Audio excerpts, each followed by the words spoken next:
2026년 3월의 어느 날, 중동의 밤하늘 아래 UAE 정부는 전쟁의 포화 속에서 한국을 향해 국가의 존망이 걸린 극비 메시지를 신속하게 전송하였습니다. 전송된 메시지는 단 하나였는데 유격탄이 바닥을 드러내고 있으며 이란의 미사일 공세를 막기 위해 지금 당장 추가 물량을 보내달라는 절박한 요청이었습니다. 미국과 영국, 프랑스 등 세계 최고의 무기 강국들이 존재하지만 UAE가 새벽의 어둠을 뚫고 긴급히 연락을 취한 곳은 다름 아닌 대한민국이었습니다. 한국의 대답은 전 세계를 경악시켰는데 주말 동안 수십 발의 미사일을 추가 생산하여 바로 다음 주에 즉시 배송하겠다는 파격적인 약속을 내놓았습니다. 이것은 아마존이나 쿠팡조차 흉내낼 수 없는 놀라운 로켓 배송이었으며 전쟁 한복판에서 미사일을 일주일 만에 인도하겠다는 대한민국만의 압도적 능력이었습니다. 도대체 이러한 생산 속도가 어디에서 나온 것인지, 그리고 천궁, 한 발이 어떻게 두바이 수만 명의 목숨과 중동의 에너지 질서를 지켰는지 알아야 합니다. 비극의 시작은 2026년 2월 28일 새벽, 미국과 이스라엘의 합동공습 작전이 이란의 핵시설을 동시다발적으로 타격하며 중동의 긴장은 최고조에 달했습니다. 오랜 시간 비밀리에 준비된 이 작전으로 인해 단 하룻밤 사이에 이란의 수십 개 군사 표적이 무력화되었고 국제 정세는 급격히 요동치기 시작했습니다. 이란의 최고 지도자가 사망하자 혁명 수비대는 즉각 반격 명령을 내렸고 탄도미사일과 순항미사일, 자폭 드론이 동시에 하늘을 뒤덮으며 쏟아졌습니다. 공격의 목표는 UAE, 쿠웨이트, 사우디 등에 주둔한 미군 기지와 걸프 국가들의 핵심 인프라였으며 중동 전역은 단숨에 거대한 전장으로 변해버렸습니다. 그 절체절명의 순간에 UAE의 방공망이 일제히 가동되었으며 미국제 패트리어트와 이스라엘제 에로우, 그리고 한국제 천궁 I2E가 동시에 하늘을 지키기 시작했습니다. 패트리어트는 수십 년간 검증된 체계였고 에로우는 탄도미사일을 성층권에서 요격하는 핵심 자산이었으나 이번 실전의 진정한 주인공은 따로 있었습니다. 그것은 바로 천궁 EI로 역사상 처음으로 실전에 투입된 대한민국의 중거리 지대공 유도무기 체계가 사막의 모래바람을 뚫고 적의 미사일을 향해 솟구쳤습니다. 며칠 후 국회 국방위원회 소속 유영원 의원이 군 소식통을 통해 확인한 결과 천궁 II의 실전 성능은 전 세계 군사 전문가들을 깜짝 놀라게 했습니다. UAE에 배치된 천궁 II 단 2개 포대가 약 60여 발을 발사하여 이란의 공습에 정면으로 맞섰고 실전 요격 성공률은 무려 96%에 달했습니다. UAE 국방부의 공식 집계에 따르면 이란이 발사한 탄도미사일 174발 중 161발이 공중에서 파괴되어 지상에 도달하지 못한 것으로 확인되었습니다. 또한 자폭 드론 689기 중 645기가 격추되었으며 UAE 전체 방어율 90% 중에서도 한국의 천궁 IY가 기록한 96%는 독보적인 수치였습니다. 96%라는 숫자가 의미하는 바는 거대한데 요격되지 못한 나머지 4%는 도시 외곽에 떨어지거나 다른 방공체계가 추가로 처리하며 피해를 최소화했습니다. 만약 천궁 II의 요격률이 50%에 불과했다면 이란의 탄도미사일 절반이 그대로 두바이 시내를 강타하여 수많은 무고한 인명피해가 발생했을 것입니다. 세계 금융 허브이자 인구 340만 명이 거주하는 두바이 도심에 미사일이 떨어졌을 때 벌어질 끔찍한 참사를 천궁 I2I가 완벽하게 막아낸 것입니다. 천궁 I2I가 실전에서 96%라는 경이로운 성과를 거둘 수 있었던 배경에는 대한민국이 독자적으로 개발한 최첨단 기술력이 숨어 있습니다. 천궁 II는 한 장소의 레이더와 발사대를 모두 집약한 통합형 다기능 레이더 시스템을 채택하여 운용의 효율성을 극대화했습니다. 이 시스템은 360도 전방위를 동시에 탐지하며 날아오는 여러 표적을 병렬로 추적하여 빈틈없는 방어막을 형성하는 것이 특징입니다. 미사일은 발사관에서 뚜껑을 열고 수직으로 솟구쳐 오르는 콜드런치 방식을 사용하여 초기 기동의 안정성을 확보했습니다. 공중에서 측추력 엔진이 점화되면 미사일은 즉시 방향을 전환하여 다양한 각도에서 접근하는 적의 표적에 유연하게 대응합니다. 최고 속도 마하 5와 최대 15콩m의 요격 고도는 이란의 탄도미사일을 96%의 확률로 저지하는 강력한 방패가 되었습니다. 하지만 실전 결과가 공개된 직후 UAE가 보여준 행동은 축제나 기념 행사가 아니라 한국을 향한 또 다른 긴급 요청이었습니다. UAE는 승리의 기쁨을 누릴 새도 없이 천궁 II의 추가 지원을 즉각적으로 요청하며 다급한 상황임을 다시 한번 알렸습니다. 그 절박한 요청의 배경에는 전쟁이 길어질수록 직면하게 되는 냉혹한 현실인 요격탄 고갈이라는 문제가 자리 잡고 있었습니다. 96%라는 숫자는 단순한 기술적 지표가 아니라 수만 명의 생사가 걸린 숫자였기에 UAE는 탄약 소진에 큰 공포를 느꼈습니다. 대한민국이 만든 무기가 자국민의 목숨을 구하는 것을 체감한 UAE는 고마움보다 먼저 더 많은 물량을 확보하고자 했습니다. 전쟁에서 전차는 수리해서 다시 쓰고 전투기는 착륙 후 재출격이 가능하지만 요격 미사일은 단 한 번의 발사로 소멸됩니다. 한 번 발사된 미사일은 재사용이나 회수, 수리가 불가능하기 때문에 전쟁이 길어질수록 재고는 돌이킬 수 없이 줄어들게 됩니다. 방산업계에서 소모제의 저주라고 불리는 이 현상은 현대전에서 승패를 가르는 가장 잔인하고 치명적인 변수로 작용하곤 합니다. 우크라이나 전쟁은 미사일 재고가 얼마나 빠르게 바닥나는지 보여주었으며 유럽 전체가 불과 몇 달 만에 비명을 질러야 했습니다.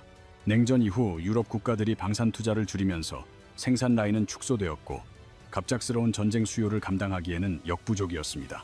공장을 다시 가동하려 해도 속도가 너무 느렸고 주문한 무기를 받기까지 수년의 시간을 기다려야 하는 상황이 반복되었습니다.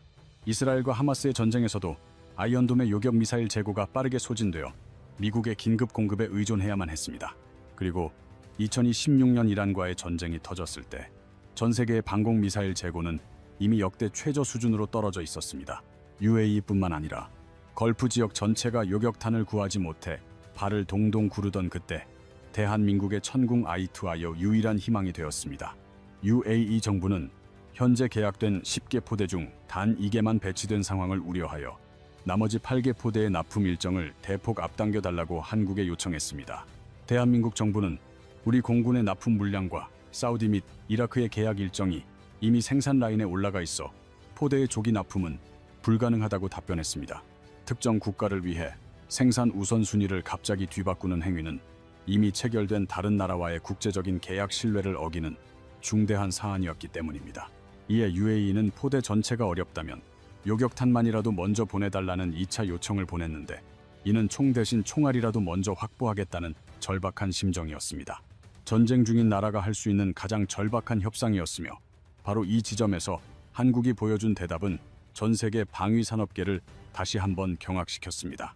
한국의 방산업계 관계자들은 생산 라인 가동률을 최대로 높이면 주말 동안 수십 발의 요격탄을 추가로 찍어내는 것이 가능하다고 공식적으로 확인해 주었습니다. 또한 적절한 교통편만 확보된다면 주말에 생산된 미사일을 다음 주 중으로 즉시 수출 형식으로 보낼 수 있다는 파격적인 배송 일정을 제시했습니다. 주말 동안 수십 발을 생산하여 다음 주에 보낸다는 계획이 얼마나 비현실적인 속도인지 이해하려면 세계 최대 방산 기업인 록히드 마틴과 비교해야 합니다. 록히드 마틴은 패트리어트 PAC-3 미사일을 연간 약 500발 생산하는데 이를 1단위로 환산하면 하루에 고작 1.4발을 만드는 수준에 불과합니다. 한국이 이틀의 주말 동안 찍어내겠다고 공언한 수십 발의 물량은 세계 1위 기업인 록히드 마틴 기준으로도 수주치에 해당하는 엄청난 양입니다. 전 세계가 동일한 전쟁 위기와 수요 앞에 놓였지만 오직 대한민국만이 이러한 압도적인 생산 속도와 물량을 즉각적으로 제공할 수 있는 유일한 국가였습니다. 가격 경쟁력 또한 압도적인데 패트리어트 미사일 한 발이 약 53억 원인 반면 천궁 II는 약 15억 원으로 패트리어트의 4분의 1 수준에 불과합니다. 가격이 저렴하고 납기가 빠르며 실전에서 96%의 요격률까지 증명했으니 이란의 미사일 공포 아래 있는 국가들이 한국을 선택하지 않을 이유가 없었습니다. 대한민국이 보유한 이 놀라운 속도의 뿌리를 깊이 파고 들어가 보면 우리 민족이 처한 독특한 안보 환경과 역설적인 역사가 자리 잡고 있습니다. 한국은 1953년 정전협정 이후 70년이 넘는 세월 동안 법적으로 북한과의 전쟁이 한 번도 공식 종료된 적이 없는 세계 유일의 분단 국가입니다. 잠시 총성만 멈췄을 뿐 언제든 전쟁이 재개될 수 있다는 이 엄중한 현실은 한국 방위산업의 DNA를 시작부터 남들과 다르게 설계하도록 만들었습니다. 대부분의 서구 방산 기업들은 수주를 받은 후 납기를 맞추는 비용 최적화에 집중하며 평시에는 생산 라인을 최소한으로 유지하는 방식을 선택합니다. 냉전이 종료되자 유럽의 방산 기업들은 더 이상 큰 전쟁이 없을 것이라 믿고 군비를 대폭 줄이며 생산 기반을 절반 이하로 축소시켰습니다. 그러나 2022년 러시아가 우크라이나를 전격 침공했을 때 유럽 국가들은 자신들의 방산 생산 능력이 얼마나 처참하게 무너져 있는지 뒤늦게 깨닫게 되었습니다. 유럽의 공장들은 갑작스러운 전쟁 수요를 감당하기엔 너무나 느렸고, 반면 한국은 평시에도 전시 수준의 생산 역량을 유지하며 완벽하게 대비하고 있었습니다. 대한민국의 방산 기업들은 평상시에도 실제 전쟁 상황에 즉각 대응할 수 있는 전시 수준의 생산 역량을 상시 유지하며 국가 안보를 책임지고 있습니다. 북한군이 언제라도 군사 분계선을 넘을 수 있다는 실존적 위기감은 모든 생산 시스템이 속도와 물량이라는 생존의 조건에 맞춰 설계되도록 유도했습니다.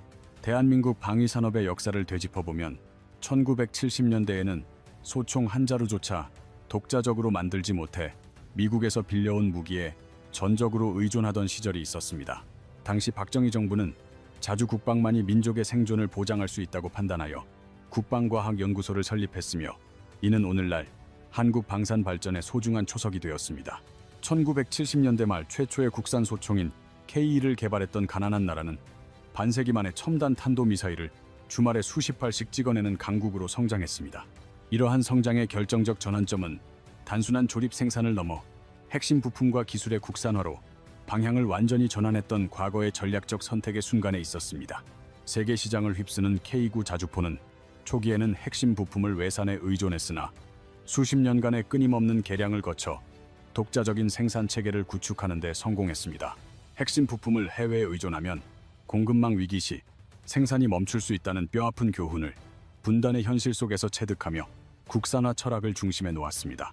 2022년 러시아의 위협 앞에 유럽이 무기를 구하지 못해 전전긍긍하던 시기에 폴란드는 대한민국과 역사적인 대규모 방산 계약을 전격적으로 체결하며 손을 잡았습니다. 당시 폴란드는 K2 전차와 K9 자주포 672문, 그리고 FA-50 경공격기 48대라는 엄청난 물량을 확보하기 위해 대한민국의 압도적인 생산력을 선택했습니다.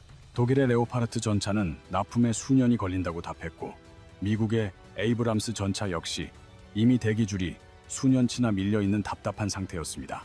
나토 국가들이 수십 년 만에 방산 재건을 시작했지만 이미 쪼그라든 생산 기반으로는 현대전쟁의 빠른 속도를 따라가는 것이 물리적으로 불가능한 현실이었습니다. 그러나 한국은 계약 체결 후 불과 5개월 만에 초도 물량인 K9 자주포를 폴란드 현지에 납품하며 전 세계 방위산업계를 다시 한번 놀라게 했습니다. 전차를 주문한 바로 그 해에 실제 무기를 직접 받아볼 수 있는 나라는 지구상에 한국밖에 없다는 사실을 폴란드 국방부 관계자들도 공개적으로 인정했습니다. 유럽이 수십 년간 당연하게 여겼던 서방의 방산 공급망이 실제 위기 앞에서 얼마나 느리고 취약한지를 한국의 경이로운 납기 속도가 적나라하게 증명했습니다. 한국이 보여준 이 비현실적인 속도의 비밀은 단순히 공장의 크기가 아니라 평시에도 언제든 전시 속도로 전환 가능한 유연한 생산 시스템에 있습니다. 분단이라는 비극적인 안보 현실이 역설적으로 대한민국을 세계 최고 수준의 방산 경쟁력을 갖춘 국가로 단련시킨 가장 강력한 성장 동기가 된 것입니다. 주말 동안 수십 발의 천궁, II를 추가 생산할 수 있다는 자신감은 처음부터 전쟁의 화마 속에서도 공장이 돌아가도록 설계된 구조적 특징에서 기인합니다. 70년을 이어온 한반도의 팽팽한 긴장감은 2026년 중동의 사막 위에서 타국 시민들의 소중한 목숨을 지켜주는 압도적인 방어의 속도로 화려하게 변모했습니다. UAE 정부는 한국의 헌신적인 안보 지원에 화답하기 위해 2026년 3월 한국을 향해 원유 600만 배럴을 긴급 공급하겠다는 전략적 결정을 내렸습니다. UAE 정부는 한국의 헌신적인 안보 지원에 화답하기 위해 2026년 3월 호르무즈 해협 봉쇄 위기 속에서도 원유 600만 배럴을 한국에 긴급 공급하기로 결정했습니다. 이란의 위협으로 국내 유가가 폭등하고 주유소마다 기름을 사려는 행렬이 이어지던 절박한 시점에 UAE는 한국의 에너지 안보를 위해 가장 먼저 손을 내밀었습니다. UAE 국영 석유 회사는 분쟁 지역을 우회할 수 있는 대체 항만의 한국 유조선 2척을 즉시 입항시켜 원유 400만 배럴을 가득 채워 신속하게 보냈습니다. 여기에 더해 UAE가 한국 내에 공동 비축하고 있던 원유 200만 배럴까지 한국이 원하면 언제든 가져가도 좋다는 확약을 제공하며 든든한 에너지 방패가 되었습니다. 합산된 600만 배럴은 한국의 이틀치 전체 소비량을 상회하는 막대한 양으로 UAE는 미사일이 지킨 안보를 에너지의 풍요로움으로 완벽하게 보답한 셈입니다. 대통령 비서실장은 천궁 II가 UAE의 하늘을 지키듯 UAE의 원유가 대한민국의 에너지 안보를 지키고 있다며 양국의 특별한 전략적 동반자 관계를 높이 평가했습니다. 무기가 외교의 수단이 되고 그 외교가 다시 국가의 에너지 생존권으로 연결되는 이 놀라운 과정은 현대 국제정치에서 보기 드문 성공적인 상호 협력 모델입니다. 중동에서 원유가 가장 귀했던 그 시점에 UAE는 전 세계 어느 나라보다 한국을 우선순위에 두고 유조선을 가장 먼저 채워보내며 진한 우정을 증명했습니다. 천궁 EI가 두바이의 하늘을 지켜준 보답으로 우리 국민들은 에너지 위기 속에서도 주유소의 대기줄을 줄이며 일상의 평화를 유지할 수 있는 혜택을 누렸습니다. 양국의 신뢰는 2022년 천궁 IY 10개 포대에 대한 35억 달러 규모의 계약에서 시작되었으며 당시에는 실전 기록이 없었음에도 한국의 기술력을 믿은 결과였습니다. 가격이 저렴하고 납기가 빠르다는 이유로 선택된 한국의 무기는 2026년 2월 28일 밤 96%라는 경이로운 요격 성공률로 그 선택이 옳았음을 입증했습니다. 이러한 실전 기록은 중동 방산 시장에 엄청난 파장을 일으켰으며 이미 계약을 체결한 사우디아라비아와 이라크 등 이웃 국가들의 기대감을 더욱 고조시켰습니다. 사우디의 10개 포대와 이라크의 8개 포대를 포함하여 세 나라와의 총 계약 규모는 이미 12조 원을 훌쩍 넘어서는 천문학적인 액수를 기록하고 있습니다. 중동의 모든 국가는 이번 전쟁을 통해 천궁 II의 성능을 생생하게 목격했으며 이제 팸플릿의 숫자보다 실제 전장의 기록을 신뢰하며 한국 무기에 열광하고 있습니다. 전시회에서 보여주는 화려한 테스트 영상보다 실제 탄도미사일을 96% 확률로 막아낸 단 한 번의 실전이 어떤 마케팅보다 강력한 홍보 효과를 발휘했습니다. 이란의 미사일 공세가 역설적으로 한국 방산의 가장 유능한 영업사원이 되어 전 세계의 K-방산의 위용을 알리는 결정적인 계기를 마련해 준 것입니다. 오랫동안 미국과 유럽이 지배하던 중동 방산 시장의 주도권은 이제 싸고 빠르고 강력한 성능을 증명한 대한민국으로 급격하게 이동하며 새로운 판도가 형성되었습니다. 주식시장 또한 즉각 반응하여 천궁 II의 핵심 기업인 한화와 LIG넥스원의 주가는 실전 결과 공개 직후 연일 급등하며 방산 강국의 위상을 입증했습니다. 천궁 II의 성공은 향후 개발될 고고도 방어 체계인 LCM과 차세대 전투기 KF-21의 수출 전선에도 매우 밝은 희망의 등불을 밝혀주는 신호탄이 되었습니다. 70년 분단의 긴장이 만든 압도적인 속도는 이제 사막의 평화를 지키는 빛이 되었으며 대한민국은 전 세계가 위기의 순간 가장 먼저 떠올리는 동반자가 되었습니다.